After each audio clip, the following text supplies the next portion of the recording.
Assalamualaikum warahmatullahi wabarakatuh. Saya Reza Kali Alfanda, NPM 2010.031 kelas A. Saya akan menjelaskan analisis kasus penjualan tanah PT Sekar Alam atau PT Alam Sumber Lestari. Kasus posisi penggugat dengan surat gugatan tanggal 15 Mei 2018 diterima dan didaftarkan di Kepanitraan Pengadilan Negeri Larantuka pada tanggal 17 Mei 2018 dalam register nomor PE8-PDT.G-2018-PN LRT telah mengajukan gugatan sebagai berikut. Penggugat mempunyai 3 bidang tanah yang letaknya di Kelurahan Pukentobi, Wangibau, Kecamatan Larantuka, Kabupaten Flores Timur. Penggugat memperoleh 3 bidang tanah tersebut dari hasil jual beli dengan tergugat pada tahun 1997 dan 3 bidang tanah tersebut sudah bersertifikat atas nama tergugat. Proses jual beli antara penggugat dan tergugat pada tahun 1997 tersebut dibuktikan dengan adanya akte jual beli yang dibuat di hadapan Dr. Randos Nobertus Tauron selaku camat dan bertindak sebagai PPATS di wilayah Kecamatan Larantuka. Ketiga sertifikat hak milik tersebut masih atas nama tergugat. 3 akta jual beli dari 3 sertifikat hak milik tersebut adalah sertifikat hak milik nomor 127 atas nama Sumandi, sertifikat hak milik nomor 187 atas nama Sumandi. Yang ketiga, sertifikat hak milik nomor 359 atas nama Sumandi. Batas dari ketiga bidang tanah yang telah dibeli oleh penggugat tersebut adalah sebagai berikut. Bidang tanah pada sertifikat hak milik 127 memiliki batas utara batasan dengan kebun Matilda Fernandes, selatan berbatasan dengan pekarangan Tanduk Kelen, timur batasan dengan tanah kebun Geleng Kelen, barat berbatasan dengan tanah kebun Thomas Mangguto. Bidang tanah pada sertifikat nomor 187 memiliki batas utara berbatasan dengan kebun Maria Inilah Bina, selatan berbatasan dengan pekarangan Sianawati Gautama, timur berbatasan dengan pekarangan Sumandi, barat berbatasan dengan kebun Maria Inilah Bina. Bidang tanah pada sertifikat nomor 359 memiliki batas utara berbatasan dengan kebun Maria Ine, selatan berbatasan dengan Jalan Sanjuang, timur batasan dengan kebun AP Fernandes perkarangan Sumandi Sanusi, barat batasan dengan perkarangan Yance Sakheira. Yang menjadi persoalan adalah bahwa sampai saat ini ketiga sertifikat hak milik tersebut belum dibalik nama dan masih tetap menggunakan nama tergugat. Pada saat terjadi proses jual beli tahun 1997, nama perusahaan adalah PT Sekar Alam yang kemudian berdasarkan akte notari dan PPAT Anita Anggawijaja SH nomor 99 pada tanggal 28 April 2010 berubah nama menjadi PT Alam Sumber Lestari. Penggugat pernah menanyakan kepada tergugat bagaimana kalau mau balik nama atas nama penggugat. Dijawab oleh tergugat bahwa untuk urusan balik nama itu tanggung jawab tergugat. Akan tetapi sampai dengan tahun 2018 ini tergugat belum juga mengurus balik nama ketiga sertifikat hak milik tersebut. Ketika pihak penggugat berkonsultasi ke Badan Pertanahan Kabupaten Flores Timur terkait balik nama sertifikat hak milik, maka disarankan bahwa untuk mempermudah proses balik nama sertifikat hak milik, maka harus ada putusan pengadilan tentang pengesahan akta jual beli antara penggugat dan tergugat. Akibat perbuatan tergugat yang tidak melakukan balik nama atas ketiga sertifikat hak milik tersebut, penggugat merasa sangat dirugikan. Oleh karena itu, untuk menjamin kepastian hukum, maka penggugat merasa perlu mengajukan gugatan ini. Dari analisis yang saya dapat, berdasarkan pendapat dan semua orang yang di atas, maka penggugat memohon kepada majelis hakim yang memeriksa mengadili perkara ini dapat menjatuhkan putusan yang amarnya berbunyi sebagai berikut. Yang pertama, mengabulkan gugatan seluruhnya, mengabulkan bahwa perjanjian jual beli antara penggugat dan tergugat adalah sah menurut hukum. Yang ketiga, membebankan biaya perkara ini kepada tergugat, atau apabila Pengadilan Negeri Flores Timur berpendapat lain, maka penggugat mohon putusan yang seadil-adilnya menurut hukum. Pada hari sidang yang telah ditentukan, penggugat telah datang menghadap di persidangan, akan tetapi tergugat tidak datang menghadap ataupun menyuruh orang lain menghadap untuk mewakilinya.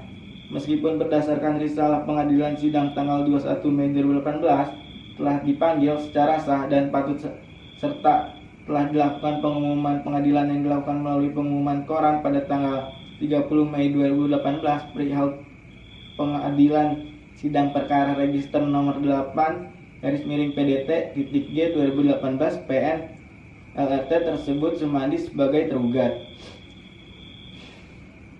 Untuk menguatkan dalil-dalil dalam gugatannya, penggugat di dalam persidangan telah mengajukan alat bukti surat, yakni berupa asli dan fotokopi sertifikat hak milik nomor 127 atas nama Sumandi, asli dan fotokopi akta jual beli nomor 25 PPAT Kecamatan Laratuka 7 1997.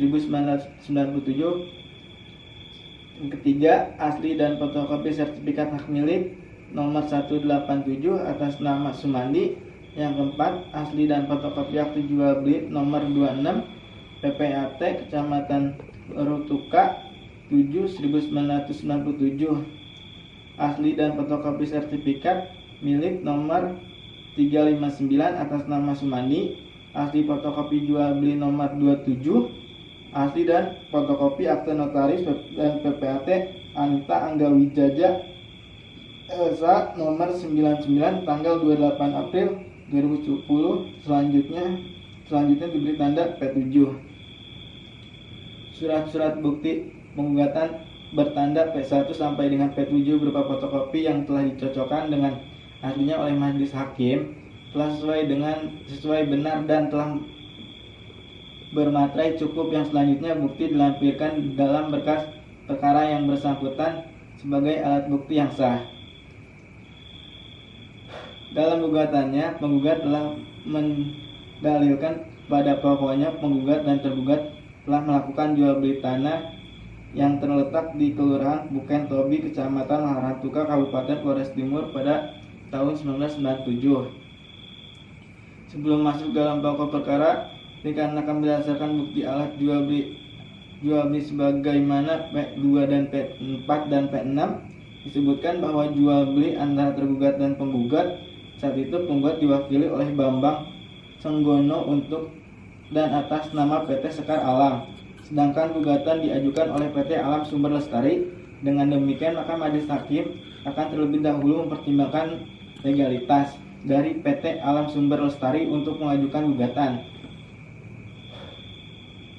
Sesuai dengan surat edaran Mahkamah Agung nomor 7 tahun 2001 tentang pemeriksaan setempat, majelis hakim dalam sengketa objek tidak berkewajiban untuk melakukan pemeriksaan setempat terhadap objek sengketa berkaitan dengan ketentuan tersebut. Majelis hakim pada tanggal 7 Juni 2018 telah melakukan pemeriksaan setempat terhadap objek-objek sengketa yang pada pokoknya majelis hakim menemukan hal-hal sebagaimana tercantum di bawah ini. Bidang tanah pada sertifikat hak milik nomor 127 luas tanah 1000 meter kubik memiliki batas-batas. Utara berbatasan dengan tanah kebun Matilda Fernandes, selatan berbatasan dengan pekarangan Tanduk Kelen, timur berbatasan dengan tanah kebun Geleng Kelen, barat berbatasan dengan kebun Thomas Mangguto. Bidang tanah sertifikat 187 luas tanah 1150 meter kubik memiliki batas-batas. Utara berbatasan dengan Maria Ine Labika, selatan berbatasan dengan perkarangan Sinawati Gautama, timur berbatasan dengan perkarangan Sumandi, barat berbatasan dengan kebun Mariana Ine Labina. Bidang tanah pada sertifikat 359 luas tanah 2235 meter kubik memiliki batas-batas: utara batasan dengan kebun Marino Labina, selatan batasan dengan Jalan Sanjang, timur batasan dengan kebun A.P. Fernandes, barat batasan dengan perkarangan Yanci Saheira. Di atas objek-objek terdapat 2 buah rumah atau bangunan kosong tanpa penghuni. Untuk menguatkan dalil gugatannya, maka penggugat telah menyampaikan bukti yang diberi pada tanda P1 sampai dengan P6 bahwa jual beli menurut pasal 1457 Kitab Undang-Undang Hukum Perdata adalah suatu perjanjian timbal balik maka pihak yang satu, penjual, berjanji untuk menyerahkan hak milik atas suatu barang, sedangkan pihak yang lain berjanji untuk membayar harga yang terdiri atas jumlah yang uang sebagai imbalan dari perolehan hak milik tersebut. Berdasarkan pertimbangan di atas, majelis hakim berkesimpulan bahwa akte jual beli tersebut adalah sah menurut hukum, sehingga terhadap petitum ketiga gugatan penggugat sudah seharusnya untuk dikabulkan, bahwa oleh karena gugatan penggugat dikabulkan dengan perstek dan tergugat ada di pihak yang kalah, maka tergugat dihukum membayar biaya perkara ini.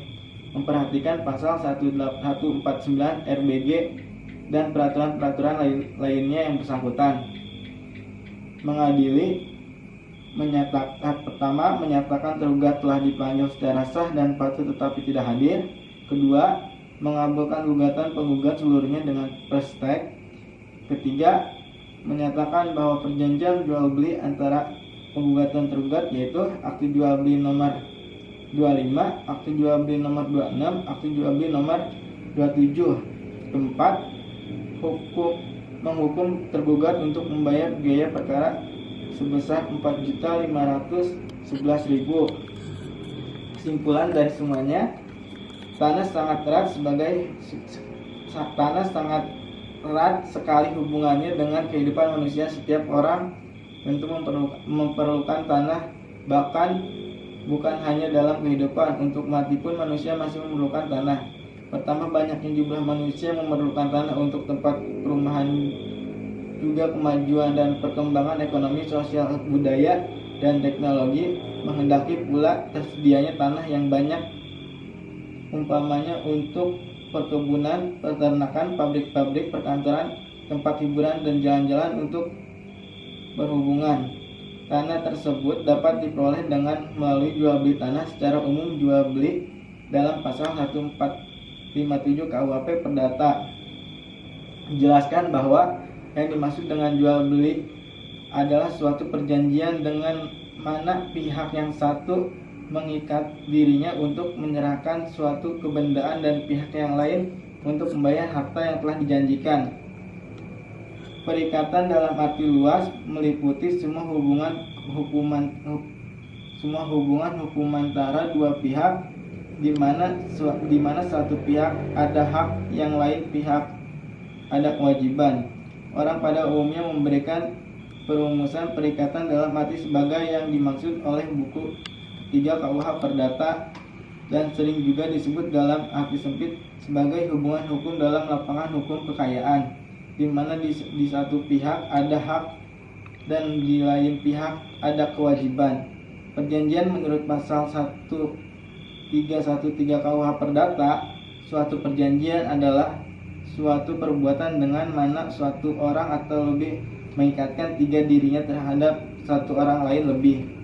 Menurut KMRT Tridiningrat, sarjana hukum, perjanjian adalah suatu perbuatan hukum berdasarkan kata sepakat di antara dua orang atau lebih untuk menimbulkan akibat-akibat hukum yang dipertekankan oleh undang-undang. Terima kasih. Wassalam.